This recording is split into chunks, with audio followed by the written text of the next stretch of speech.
Can't get enough football? Then look no further than the GMFB podcast. Join me, Kay Adams, alongside Nate Burleson, Peter Schrager, and Kyle Brandt for a daily breakdown of the league's biggest stories. Between game plan breakdowns and fantasy tips, we've got you covered for all your football needs. We got recaps, retweets, and reaction to all the wild moments you might have missed on and off the field. Listen to the Good Morning Football podcast weekdays on the iHeartRadio app, on Apple Podcasts, or wherever you get your podcasts.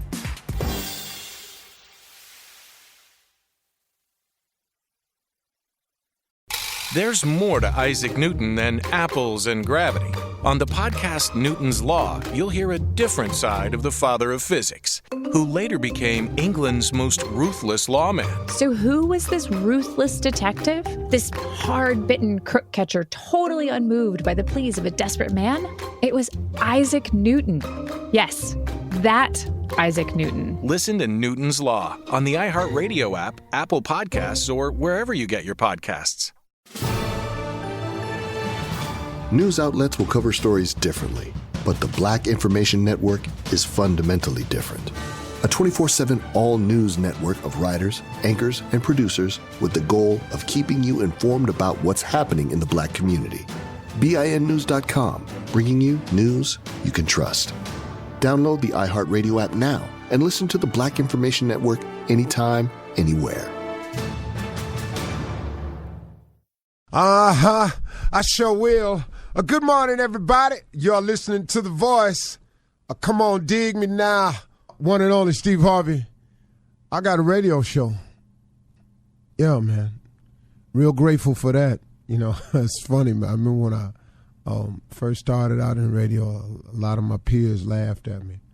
It was, you know, some of it was being mean-spirited. Some of it was just, you know, mocking me. I'm used to stuff like that. But I had as a special guest on my show, Joel Osteen on my talk show. And you know something, man, he said something that was, I can't remember the scripture. I don't know exactly how it went. Like we were having a long conversation, but the gist of it was, don't be upset with where you are now, and don't be upset with the small things in your life.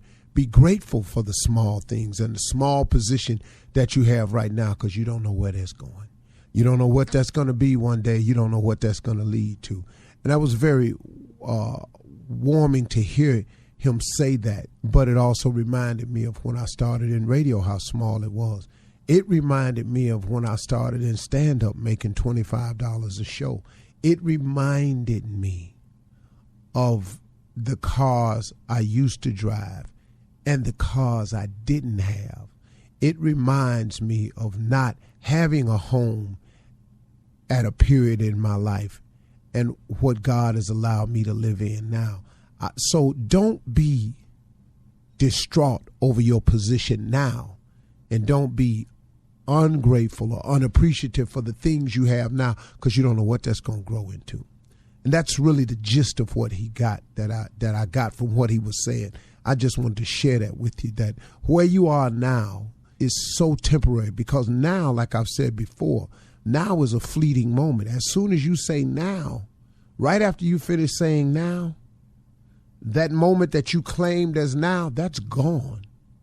So the where you are now is a very fleeting process. Now, you can change where you are now, and you can change how you feel about where you're at now, and you can change about where you're going by simply changing your mind. It is no different. I'm telling you, folks, the thing that I've learned about successful people is not so much of what they do. It's not what they have. It's not how I see them functioning. The biggest thing I've learned about successful people is how they think. That's the thing that's different. It's how they think. And I'm telling you that you can change the way you think on any subject and start becoming successful towards that starting now. And that, you have to understand that, man. The biggest difference I've noticed between successful people and non-successful people is how they think. I was reading where this guy said that he was taught all wrong about money. He said that his father was very negative about money. All throughout his life, he heard his father say, People who got money have walked on somebody to get it or cheated somebody to get it. People who have money, money is the root of all evil. Money is this, and people who got money, don't deserve it. They've done something wrong to get it, yada, yada. So he said he grew up the whole time thinking that having money was wrong with that. He discovered that it wasn't, Now, look, you can choose to be successful any way you want to. I've chosen several ways to be successful. I want to be a very, very successful father. I think that's one of the things that's paramount in my life, that I really am working hard right now to become a successful father.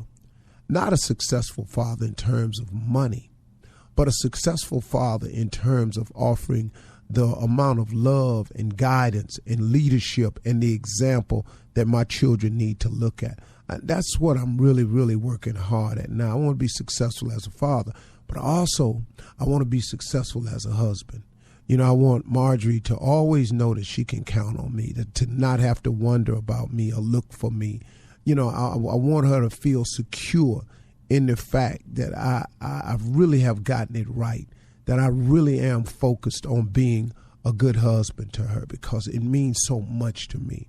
Having gone through everything I've gone through, and then having God to have, at this stage of my life, given me such a wonderful gift, I do want to show her how much I appreciate it. So I'm working hard on a lot of levels. I'm working hard.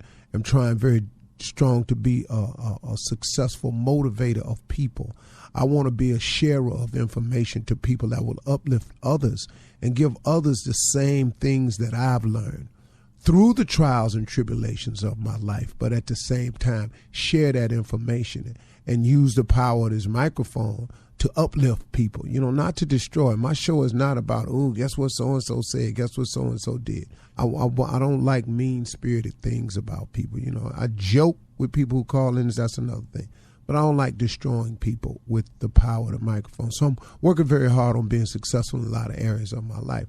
Now, also, I do care about being financially successful, too, because my father, one of the gifts he gave me was a very simple gift. He told me a long time ago, he said, son, the best thing you can do for poor people is not be one of them. And that stuck with me. And this was a hard-working man who was a coal miner, who worked construction his entire life. My father didn't have an easy life, man. My father didn't sit behind a microphone. My father didn't come to work and people cheered for him. My father wasn't famous. My father was just a go-get-it dude. Now, he instilled that in me, and I've taken that and applied it to my craft, and I thank God for him for that. But I do try to be financially successful so that I can do some things with it to help some other people. Now, am I opposed to having nice things? No. Do I apologize for having nice things? No. And why should I? I work. I'm not on the radio asking to give me money, so I can go buy a car. I'm working, so I don't feel how you want to feel, and other people do feel that way about it. But if success in terms of finance is what you're lacking, you can go about the business of doing that. I'm writing a book, and that whole book is about teaching people how to become successful. And, man, I'm breaking it down in a way where everybody can get it, man, because I want the college student to get it. I want the working mom to get it, the single mom to get it, the hard-working father that's been trying to hold his family together can get it. The father that ain't ever got it together and feel that because of that reason he can't be the father he needs to be.